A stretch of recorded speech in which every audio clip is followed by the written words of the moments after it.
ओम गुरु ब्रह्मा गुरु विष्णु गुरुरेव महेश्वरः गुरु साक्षात् परम ब्रह्म तस्मै श्री गुरवे नमः। আমি মঞ্জুশ্রী মুখোপাধ্যায়। মহর্ষি পতঞ্জলির যোগ দর্শনের সাধনপাদে আমি ব্যাখ্যা করছিলাম।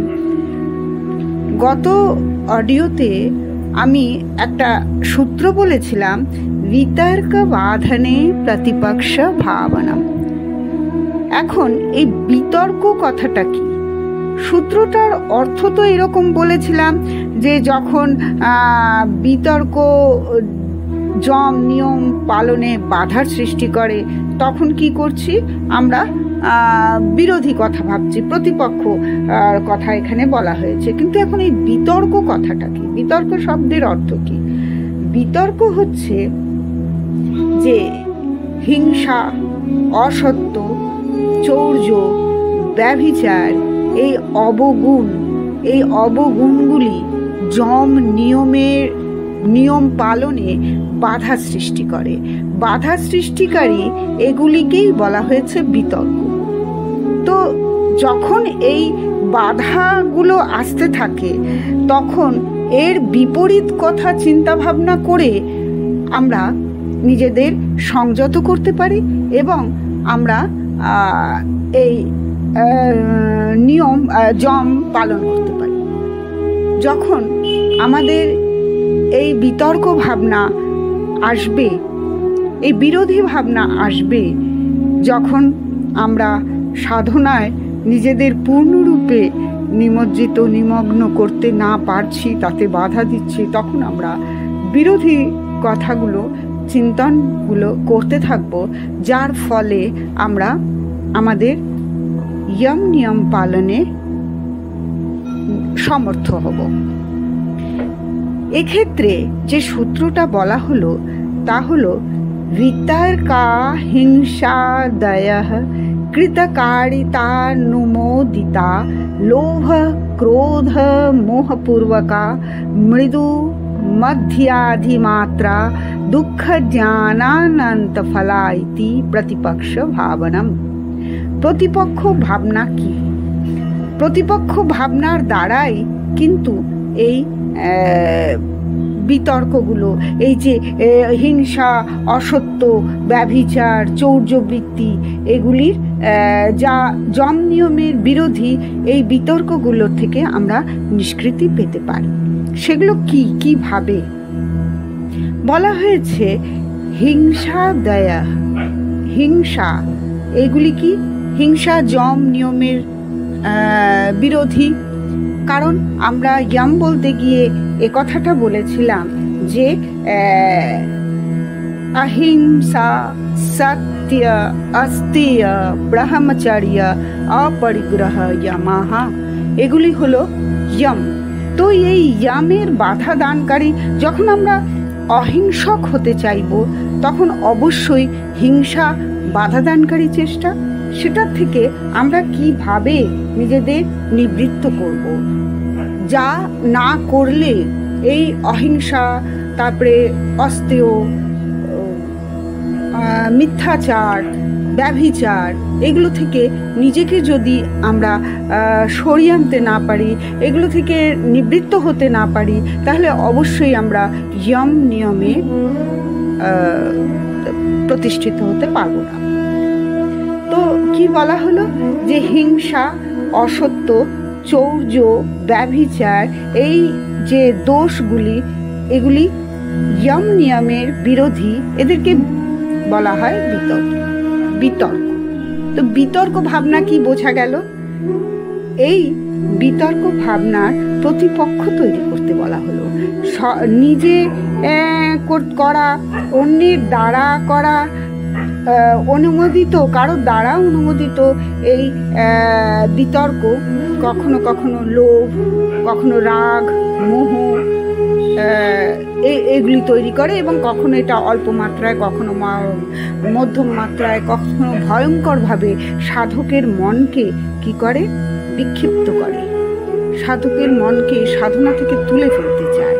সে সাধনায় প্রবৃত্ত হতে পারে না, ঠিকমতো সাধনা করতে পারে না। সেই সময় সাধককে ভেবে নিতে হবে, যে এইভাবে বিচার করতে হবে যে এই যে হিংসা, এই যে অসত্য, এই যে চৌর্য, এই যে ব্যভিচার, এই বৃত্তিগুলি, এগুলি দোষ এবং অত্যন্ত ক্ষতিকারক, নরকবাসের কারণ।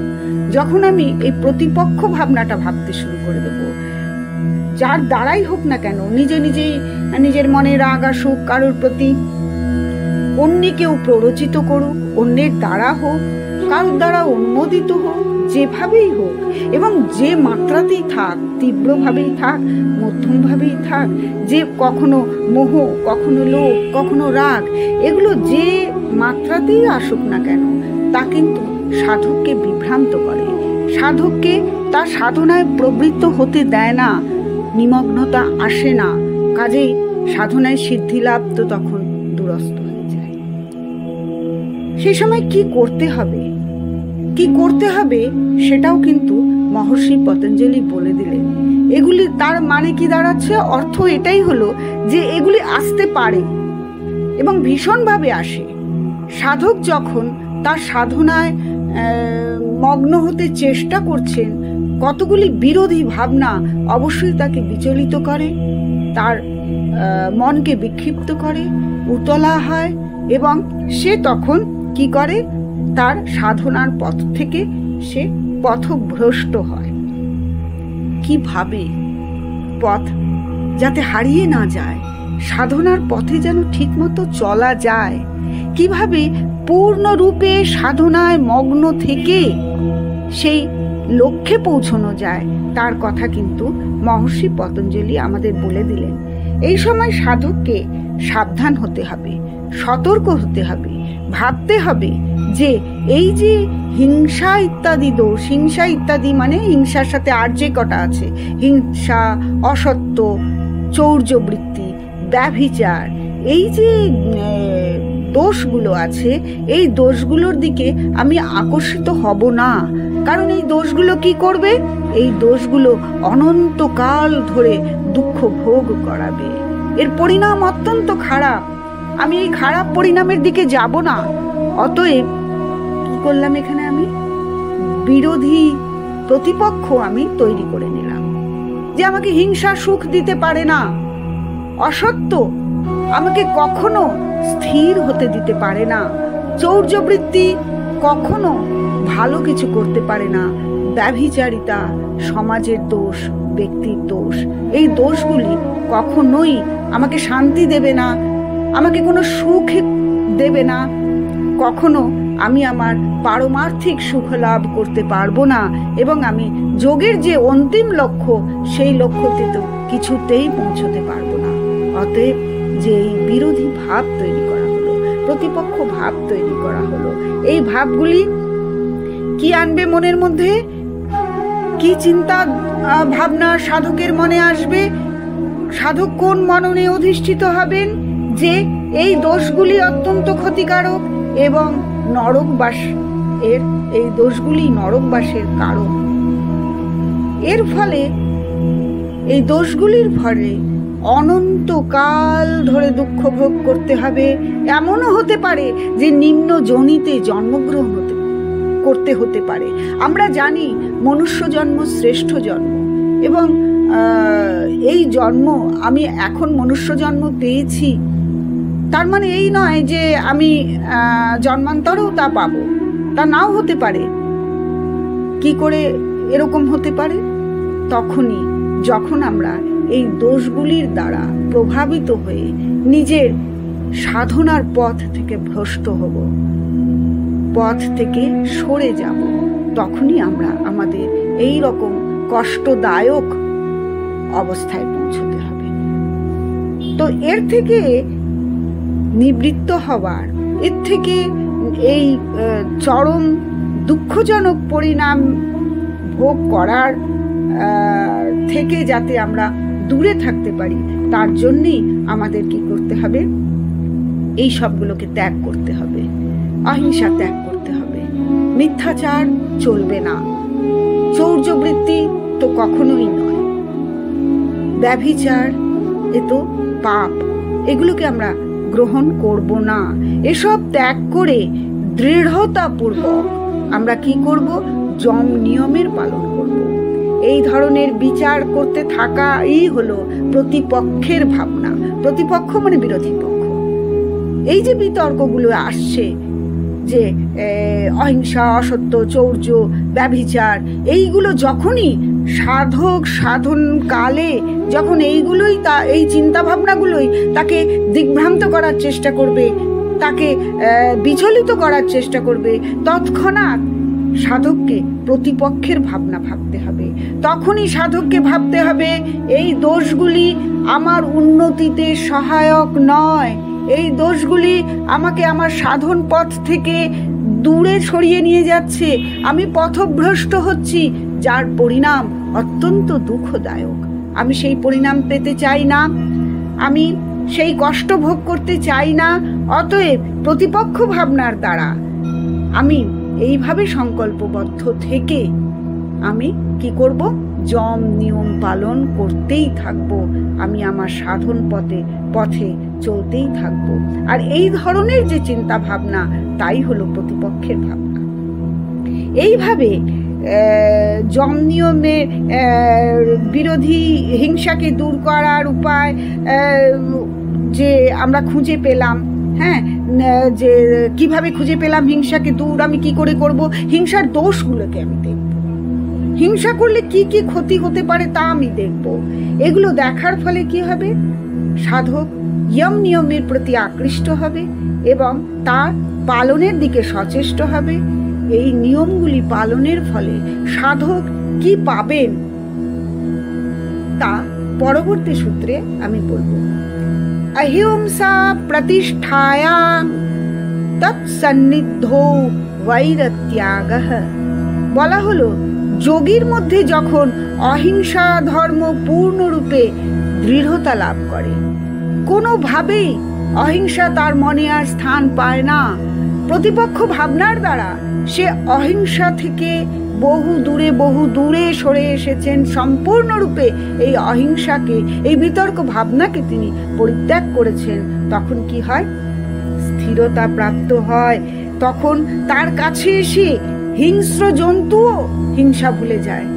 আমরা দেখেছিলাম নিমাই সন্ন্যাসী যখন চলেছেন গান গেয়ে, হরে কৃষ্ণ কৃষ্ণ কৃষ্ণ হরে হরে, হরে রাম রাম রাম হরে হরে। বনের জীবজন্তুরা পর্যন্ত তাদের হিংসা ভুলে গেছিল। তারাও মনে হয় যেন তারা কৃষ্ণ ভাবিত হয়ে গেছে। হ্যাঁ, কৃষ্ণ প্রেম তাদের মধ্যে এসেছে।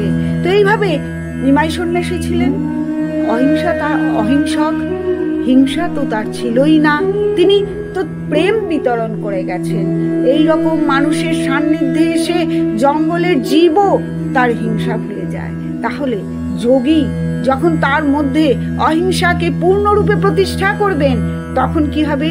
তার কাছের যে হিংস্র জন্তুরা আসবে, তারাও তাদের হিংসা পরিত্যাগ করবে। আমরা দেখেছি এরকম বহু উদাহরণ, আমরা রামায়ণ মহাভারতে দেখেছি, যেখানে ঋষি মুনিদের আশ্রমের সামনে বন্য প্রাণীরা ঘুরে বেড়াতো, কিন্তু তাদের মধ্যে বৈরিতা দেখা যেত না, হিংস্রতা দেখা যেত না।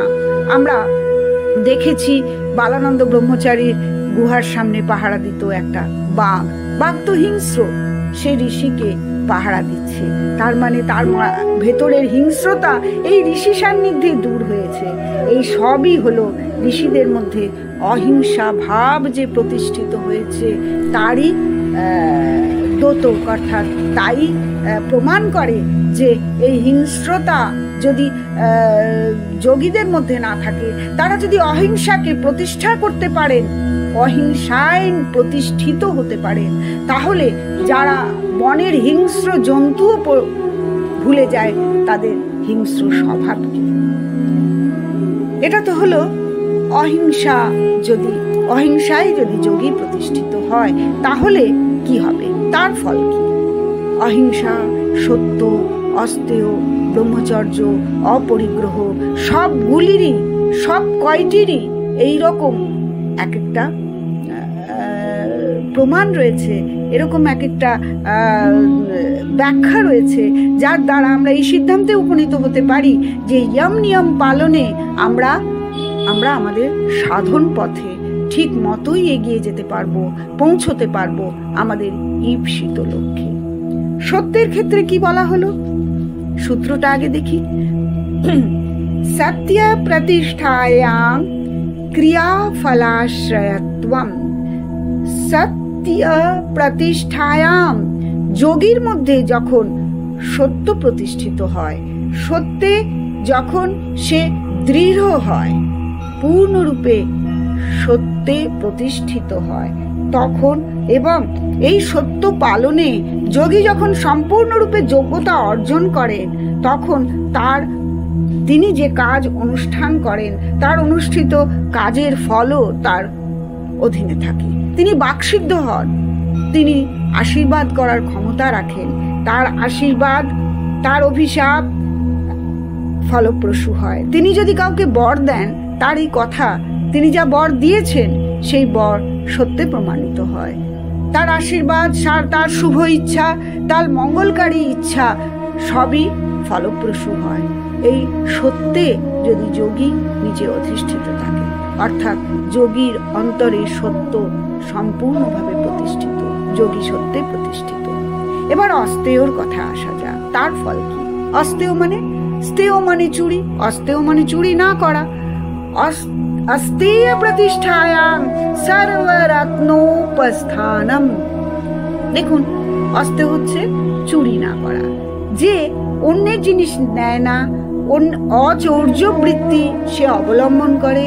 যোগীর অন্তরে, যোগীর চিত্তে, যোগীর মনে যখন অচৌর্য বৃত্তি সম্পূর্ণভাবে প্রতিষ্ঠিত হয়, দৃঢ় মূল হয়, তখন পৃথিবীর যাবতীয় ধনরত্ন সমস্ত তার সামনে নিজের থেকেই প্রকটিত হয়।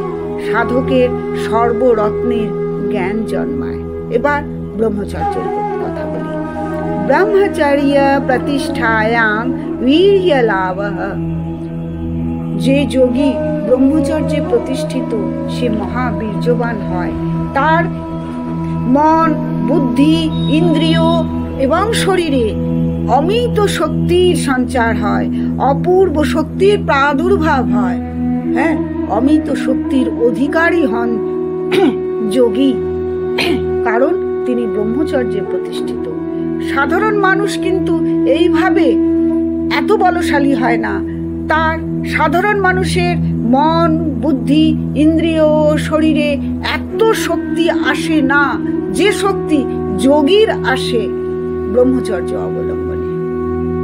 পরবর্তীতে আসি অপরিগ্রহর কথা। অপরিগ্রহর অর্থ আগেই আমি বলেছি। অপরিগ্রহ মানে হচ্ছে সঞ্চয় করা।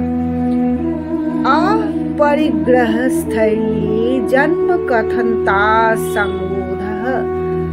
अपरिग्रह स्थैर्ये অর্থাৎ অপরিগ্রহে স্থিতি লাভ করলে, যোগীর মনে যখন অপরিগ্রহ স্থিতি লাভ করে, সঞ্চয়ের ইচ্ছা যখন তার থাকে না, তখন তার কি হয়? জন্ম কথান্ত সংবোধ, তার পূর্বজন্ম কেমন ছিল সে কথা তার স্মরণে এসে যায়। সে জাতিস্বর হয়। আমরা এরকম জাতিস্বরের কথা প্রায় গল্প হিসেবে শুনে থাকি। অনেকের এরকম আমরা গল্প শুনেছি যে সে পূর্বজন্মের কথা বলতে পারে। এ ব্যাপারে কে কতটা কি পারে সেটা দেখার আমার দরকার নেই, কিন্তু সূত্রটা এটাই যে অপরিগ্রহ অর্থাৎ সঞ্চয় করার ইচ্ছা যার মধ্যে থাকে না, যে যোগী এই ইচ্ছাকে জয় করতে পেরেছেন, তখন অপরিগ্রহ সর্বাংশে তার মধ্যে স্থিত, তখন তিনি পূর্বজন্ম, বর্তমান জন্মের সমস্ত কথা বুঝতে পারেন, বলতে পারেন। হ্যাঁ, তিনি মনে করতে পারেন তিনি কি ছিলেন, পূর্বজন্মে তিনি কোন জনিতে ছিলেন, কি ছিলেন, সব তিনি মনে করতে পারেন। কি কি কাজ কোন সময় তিনি করেছিলেন, কেমন ছিলেন, সে সমস্ত কথা তার মনে হয়ে যায়। এই যে মনে হওয়া যাওয়া, অতীতে তিনি কি ছিলেন, এইগুলো মনে হওয়া, কোন জনিতে ছিলেন তিনি, কি কাজ করেছিলেন, কোন সময় কি ধরনের কাজ তিনি করেছিলেন, কি ধরনের মানসিকতা তার মধ্যে ছিল, এই সমস্ত জানার ফলে কি হয়, এই সমস্ত জ্ঞান তাকে এই পার্থিব জাগতিক সমস্ত বিষয়ে বৈরাগ্য এনে দেয়, বৈরাগ্যের সহায়ক হয়। এবং বৈরাগ্যের সহায়ক যখন হয় তখন জন্ম মৃত্যুর চক্র থেকে মুক্তি পেতে পারে এবং যোগ সাধনে সে আরো বেশি প্রবৃত্ত হতে পারে। প্রকৃতপক্ষে যোগ সাধনে প্রবৃত্ত হওয়ার পক্ষে বাধা স্বরূপ হচ্ছে চিত্তের চঞ্চলতা, মনের অস্থিরতা, নানা রকমের কথা, নানা রকমের চিন্তা এসে যোগীকে বিচলিত করে, তাকে বিরক্ত করে, তাকে সাধনায় এগিয়ে যেতে দেয় না। কিন্তু এই সবগুলো থেকে মুক্তি পাওয়া যায় যদি অপরিগ্রহকে যোগী নিজের মধ্যে স্থির করতে পারেন। এবার এই যে যোগীর মনে যে এইরকম স্থিরতা আসলো, এইরকম স্থিতিলাভ সে করতে পারলো, সে তার সাধন পথে খুব সুন্দরভাবে এগিয়ে যেতে পারলো। এইগুলোর ফলে এই নিয়ম পালন করে তার কৈবল্য প্রাপ্তি হতে পারে, কৈবল্য প্রাপ্তিতে সহায়ক হতে পারে এই নিয়ম পালনের দ্বারা। নিয়ম পালন কৈবল্য প্রাপ্তিতে তাকে সাহায্য করে। এ তো গেল ইয়ামের কথা। এখন নিয়ম পালনে কি হবে? নিয়ম পালনে কি হবে সে কথা মানে এরকম ভাবে বলা হয়নি যে, যেমন এইগুলোর ক্ষেত্রে বলা হয়েছে অহিংসায় পূর্ণ প্রতিষ্ঠিত হলে কি হবে, সত্যে পূর্ণ প্রতিষ্ঠিত হলে কি হবে, অস্তেয়তে পূর্ণ প্রতিষ্ঠিত হলে কি হবে, ব্রহ্মচার্যতে অধিষ্ঠিত হলে কি হবে, চিত্তে অপরিগ্রহ যখন স্থিত হয় তখন কি হবে, পূর্ণরূপে বলা হয়েছে। কিন্তু এখানে পূর্ণরূপের কথা বলে কোনো শর্ত রাখা হয়নি। এই যে পূর্ণরূপের কোনো শর্ত রাখা হয়নি, তার দিয়ে এটা প্রমাণ করা যেতে পারে যে সাধক যত বেশি নিয়ম পালন করবে তত বেশি সে লাভবান হবে। এবার আমরা সূত্রের দিকে, সূত্রের কি লেখা আছে দেখি। শৌচাৎ স্বাঙ্গ যুগুপ্সা পরৈরসংসর্গঃ। শৌচ একটা বাহ্যিক শৌচের কথা বলা হয়েছে, একটা আভ্যন্তরীণ শৌচের কথা বলা হয়েছে। এটা যখন আমি শৌচ কথা ব্যাখ্যা করছিলাম তখন বলেছি বাহ্য শুদ্ধি পালনে সাধকের নিজের শরীরের প্রতিও একটা ঘৃণা জন্মায়। মলমূত্র এইসব শরীরের যে শরীর, সেই শরীরের প্রতিও তার বৈরাগ্য আসে, অনাসক্তি আসে, সাংসারিক মানুষের সঙ্গে সে থাকতে চায় না। হ্যাঁ, তো এগুলো হচ্ছে বাহ্যিক বহিরাঙ্গের শুদ্ধির ফল। আর অন্তরঙ্গের শুদ্ধির ফলে কি হবে? আমি দুরকম শৌচের কথাই বলেছিলাম, বহিরাঙ্গের শুদ্ধি এবং অন্তরঙ্গের শুদ্ধি। অন্তরঙ্গের শুদ্ধির কথা বলা হয়েছে আভ্যন্তরীণ শৌচের জন্য মৈত্রী, করুণা, এইসব ভাবনা, জপ তপ, এইসব সাধন অভ্যাস আরম্ভ করলে রাগ, দ্বেষ, হিংসা, ঈর্ষা এই মলগুলির নাশ হয়। প্রকৃতপক্ষে যোগের দ্বারা তো আমরা চিত্তের মল নাশ করতেই চেয়েছি। চিত্তের মল নাশের দ্বারা আমরা কি করতে চেয়েছি? চিত্তের মল নাশের দ্বারা চিত্তরূপ যে মন রূপী যে দর্পণ, সেই দর্পণকে আমরা পরিষ্কার করতে চেয়েছি। আর এই নির্মল পরিষ্কৃত স্বচ্ছ মনে আমি আত্মদর্শন করতে চেয়েছি, নিজেকে দেখতে চেয়েছি, যা কিনা যোগের অন্তিম লক্ষ্য, যে আত্মানং বিদ্ধি। নিজেকে জানতে হবে, নিজেকে জানতে হবে। তো এই নিজেকে জানার যে প্রক্রিয়া, সেটা এই তার মধ্যে এই যে কথাগুলো বলে চলেছি সেগুলি কিন্তু সহায়ক হবে। যে পথ ধরে এগিয়ে গেলে আমরা ওই নির্মল চিত্তের অধিকারী হতে পারবো, তা এক এক করে সূত্রের মাধ্যমে মহর্ষি আমাদের বুঝিয়ে দিয়েছেন। এবার আভ্যন্তর সূচির ফল। আভ্যন্তর সূচির ফলে কি হবে, কি করে হবে? মনের মধ্যে রয়েছে হিংসা, মনের মধ্যে রয়েছে নিষ্ঠুরতা, হ্যাঁ। তো এইগুলোকে দূর করতে গেলে আমাদের কি ভাব আনতে হবে? মৈত্রী, করুণা, এই ভাবনাগুলো আনতে হবে, জপ তপ করতে হবে। এবং এই সব সাধন অভ্যাস করার মাধ্যমে চিত্ত নির্মল হবে স্বভাবতই, এবং মনের মধ্যে রাগ, দেশ, হিংসা, ঈর্ষা, পরশ্রী কাতরতা, এইসবগুলো যে রয়েছে যা চিত্তকে মলিন করে তোলে, সেই সবগুলি নাশ হবে, অন্তঃকরণ নির্মল হবে এবং স্বচ্ছতা প্রাপ্ত হবে। মনের চঞ্চলতা চলে যাবে, মন প্রসন্ন হবে। বিক্ষেপহীন, চঞ্চলতাহীন এই মনে একাগ্রতা আসবে, ইন্দ্রিয় মনের বশীভূত হবে, আর যোগী আত্মদর্শনের যোগ্যতা অর্জন করবে। আমি সমাধিপদের শুরুতেই বলেছিলাম যে কি হবে, যোগের দ্বারা আমরা আমাদের মনকে পরিষ্কার করতে পারবো। মনকে পরিষ্কার করার কারণ হলো এই মন রূপী দর্পণেই আমি নিজেকে দেখব, আত্মসাক্ষাৎকার হবে। কি বলা হয়েছিল সূত্রটাতে? তদা দ্রষ্টু স্বরূপে অবস্থানম। তখন যোগী বা সাধক স্বরূপে অর্থাৎ নিজের রূপে অবস্থান করবে। নিজের রূপে অবস্থান করতে গেলে তো নিজেকে জানতে হবে। আত্মানং বিদ্ধি, নিজেকে জানতে হবে। নিজেকে কিভাবে জানবে? নিজেকে জানবে নিজের মন মুকুরে আত্মদর্শন করে। সেই আত্মদর্শন করতে গেলে কি হতে হবে? আমি আগেই বলেছি যে দর্পণ যদি মলিন হয়, সেই দর্পণে কখনো স্পষ্ট প্রতিবিম্ব দেখা যায় না। কাজেই আমার যে মন মুকুরে, যে মন ও দর্পণে আমি নিজেকে দেখতে চাইছি, আমার আত্মসাক্ষাৎকার চাইছি, হ্যাঁ, আত্মানং বিদ্ধি, নিজেকে জানার জন্য এগিয়ে চলেছি। স্বরূপে অবস্থানম, নিজের রূপে অবস্থান করতে চাইছি। সেগুলো করতে গেলে আমার মন রূপে এই দর্পণকে পরিষ্কার করতে হবে, অমলিন করতে হবে। এই অমলিন মনে আত্মসাক্ষাৎকার করতে হবে এবং তা কিভাবে হবে? একের পর এক বিভিন্ন সূত্রের মাধ্যমে মহর্ষি পতঞ্জলি আমাদের দেখিয়ে দিয়েছেন। এর মধ্যে এই যে আমি করুণা, মৈত্রীর ভাবনা, বন্ধুত্ব ভাবনা, দুঃখীর প্রতি করুণা, দয়া, এই ভাবনা, হ্যাঁ, মনের মধ্যে জপ তপ এইগুলো দিয়ে মনকে শুদ্ধ করতে হবে। এই শুদ্ধ মনে কি হবে? হিংসা আসবে না, দেশ আসবে না, ঈর্ষা আসবে না।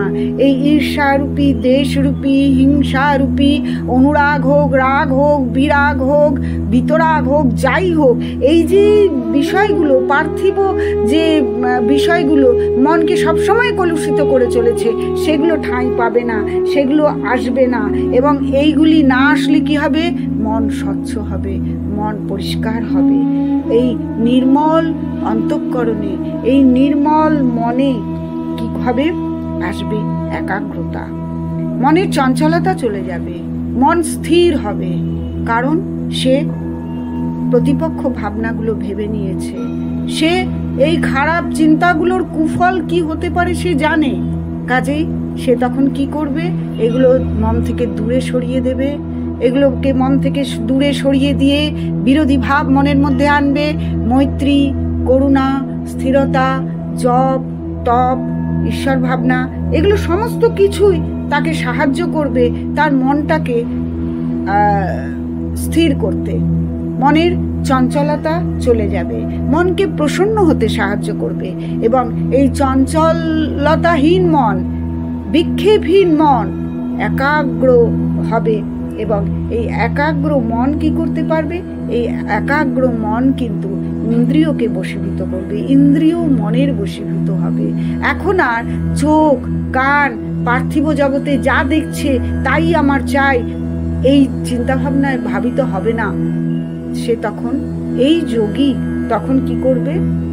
আত্মদর্শনের পথে এগিয়ে যাবে, আত্মদর্শনের যোগ্যতা অর্জন করবে। এরপর এইভাবে বাহ্য শৌচের ফল, আন্তঃশৌচের ফল বলা হলো। বাহ্য শৌচের দ্বারা কি হবে, আভ্যন্তরীণ শৌচের ফল কি, এবার বলা হচ্ছে যে এই যে আভ্যন্তরীণ কিভাবে হবে, কিভাবে আমি বাহ্যিকভাবে শুদ্ধ হব, বহিরঙ্গের শুদ্ধতা, অন্তরঙ্গের শুদ্ধতা, এ সম্বন্ধে বিস্তৃত আলোচনার পর এগুলির ফল বলা হচ্ছে। শৌচের ফলের কথা বলা হয়েছে, এবার কি বলা হচ্ছে, সন্তোষের কথা বলা হচ্ছে। শৌচ সন্তোষ এই আছে না, তো সন্তোষের কথা বলা হচ্ছে। সন্তোষাদ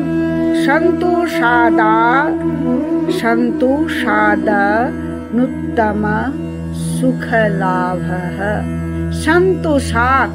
সন্তোষাত কথা হলো সন্তোষের দ্বারা, অনুত্তম সুখ লাভ। অনুত্তম মানে যার থেকে আর উত্তম কিছু হতে পারে না, মানে সর্বোত্তম সুখ লাভ হয়। সন্তোষের দ্বারা সর্বোত্তম সুখ লাভ হয়।